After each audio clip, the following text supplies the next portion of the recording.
Hi everybody, my name's Ian Webb and I'm going to be your teacher for the next 3-ish weeks, and we're going to be talking about acting and auditioning for film. So stay tuned because I think we're going to have a lot of fun.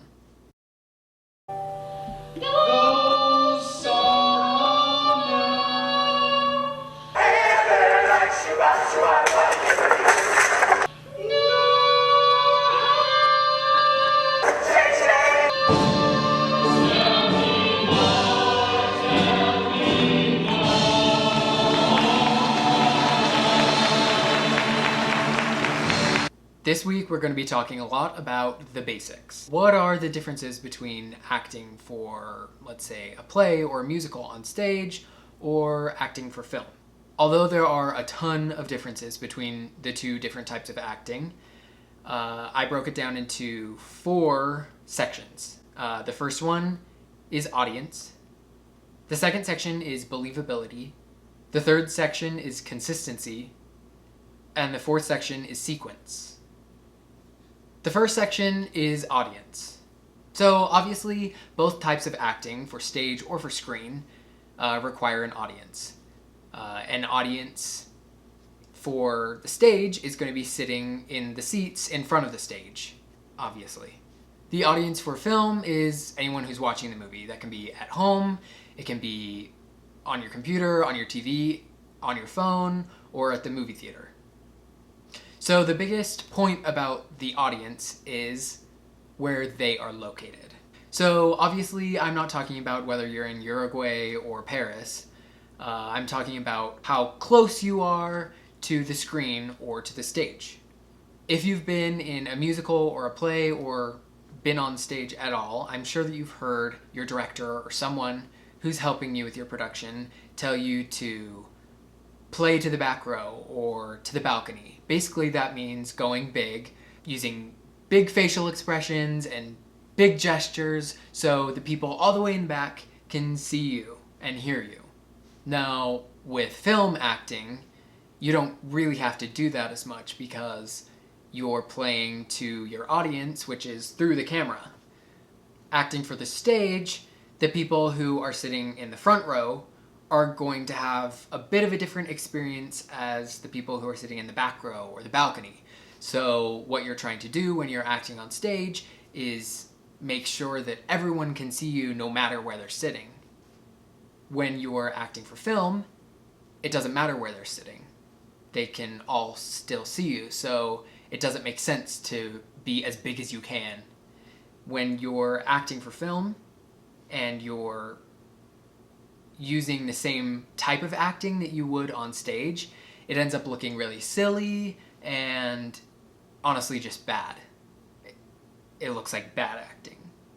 Alright, so that was point number 1, audience. Point number 2, believability. So when you're acting on stage, we use a concept called suspension of disbelief. And basically that means the audience comes in knowing that they're going to be seeing a play or a musical, basically that they're going to be watching a group of people pretending, and they're choosing to believe whatever happens on stage is happening in real life. So when you walk into a school play or a musical or something, you're deciding to suspend your disbelief of what's happening on stage. You're choosing to believe that, yeah, this guy who's getting poisoned is actually going to die, when we all know he's not going to die, he's faking it. When you're acting for film, it's a little bit different because our brains have really, really good truth meters, basically. So if we look at someone who is trying to force a cry, it doesn't look like they're doing it naturally. It looks fake. And that's why when you're acting for film and you're using the same type of acting that you would on stage, it ends up looking really silly and like you're a bad actor. When we know you're not a bad actor, you're just using the wrong type of acting. The goal of film is basically to create a situation that would happen in real life or could happen in real life as close to true and possible that it can be. So basically, the person who's writing this movie or the TV show is writing something that could happen in real life, kind of. Obviously, there are exceptions to that, like Transformers is not really going to happen in real life, at least not anytime soon. And, you know, any of the other sci-fi fantasy movies. But they're trying to create a reality that does seem natural and real, especially to our world. So the key to that when you're acting for film is toning down that large playing to the audience acting. You're using smaller gestures and you're using your facial expressions more than you are your entire body. The third difference between acting for film and acting for musical theater, plays, acting on stage is consistency. So that's number 3, consistency. When you're in a play or a musical, typically that means that you're going to be doing it for a bunch of shows. You're doing it once a night for a week or 2 or 3 days. When you're acting for film, you're doing it once. It's going to be one movie, one performance, not a whole bunch of nights. When you're doing a play or a musical and you're acting on stage, you're doing it for several nights in a row, and you want to make sure that all of those performances are as close to the same as you can.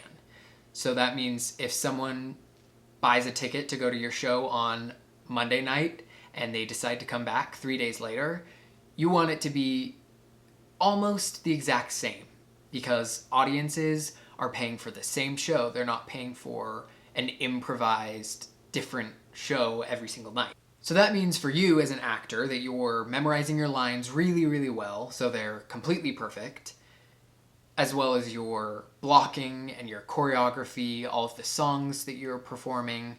You want the show to be exactly the same every single night.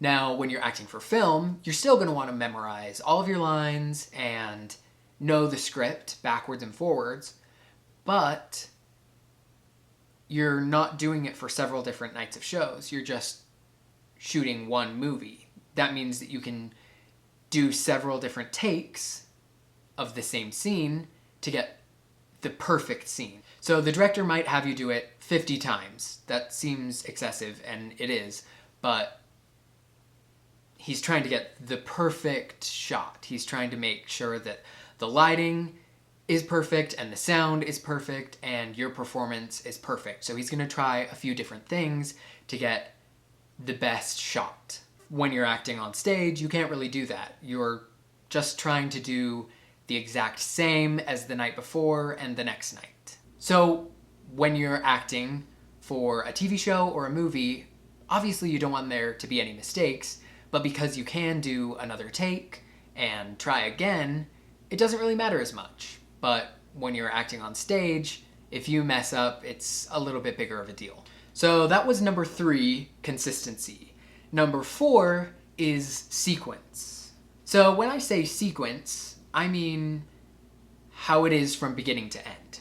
When you're doing a play or a musical, you are going to rehearse the scenes, maybe a little bit out of order, but when you perform it, it's going to be from start of the script to the end of the script, straight through, sometimes with an intermission. When you're performing in a film, you're going to have the script that looks pretty similar to a script for a play, where it's going to start at the beginning, go through all the scenes, and then to the end. When you shoot for film, you shoot it out of order. And they do this to save time and just make things easier. So they may start with the very first thing being filmed, and that's going to be the last scene. So as an actor, you're going to have to know what happens throughout the entire script up until that scene, so you know how to perform, how to be this character, how to deliver those lines. The director's going to help you, but you have to know the script backwards and forwards. So when you show up, they're going to say, all right, today we're starting with scene 3, then we're shooting scene 9 and 12. Now that's completely out of order, but you're going to have to know what comes in between, what comes before, what comes after. So when they edit everything together in the end, the movie is going to look normal and you're not going to look like a crazy person who doesn't know how to act. So once again, those 4 topics are not completely everything that's different. There are so many differences between acting for stage and acting for film, but these are the ones that I came up with. 1, audience. Where are they located? Do you need to go big with your performance if you're acting on stage, or should you tone it down a little bit? 2, believability. If you're acting on stage, then you're fine to go a little bit bigger because the audience is suspending their disbelief and choosing to believe that what's happening on stage is happening in real life. With movies and TV shows, it's a little bit more difficult, so you want to tone it down, make your performances focused with your facial expressions and your movement. Number 3, consistency. So if you're on stage, you're going to be doing 8 shows a week, and you want all of the shows to be exactly the same. That means everything you do should be basically the same. When you're shooting a movie, you want to know your lines, and you want to know the script backwards and forwards, but you also want to be able to do things differently for different takes. If the director says, try this one a little bit more excited, or think about how you might be feeling if blank, blank, blank. You want to be able to know your lines, but be able to do them in a different way while you're shooting the movie. So if you make a mistake while you're in rehearsal and you're in a musical or a play, no big deal. But you want to get on stage and do everything as perfectly as you can. When you're shooting a movie or a TV show, mistakes happen. You can just have another take. And number 4, sequence.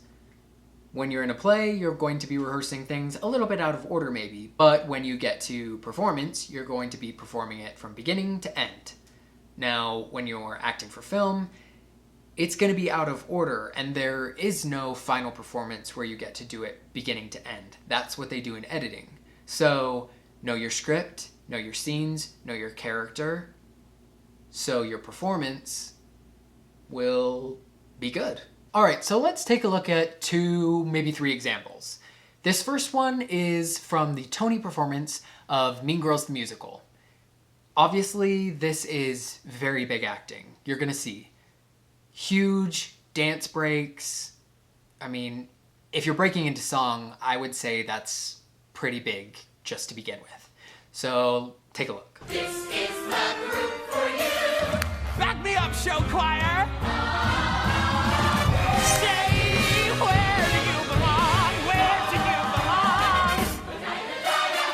You'll be judged on sight, voted in or out, 'cause that's what high school's all about. Where do you belong? Okay, next up, we're gonna look at a screen test from one of Marilyn Monroe's movies and take a look at how she's acting. Look at her face, look at her body.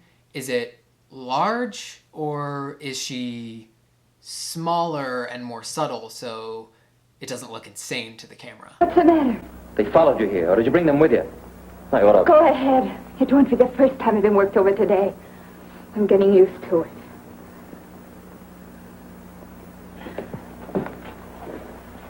Where are you going?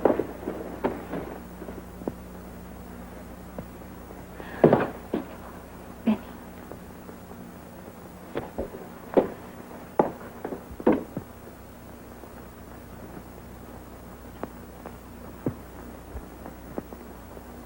So thanks for watching, you guys. I hope you thought this was interesting. This was just our introductory video on acting for film, and I'll see you next time.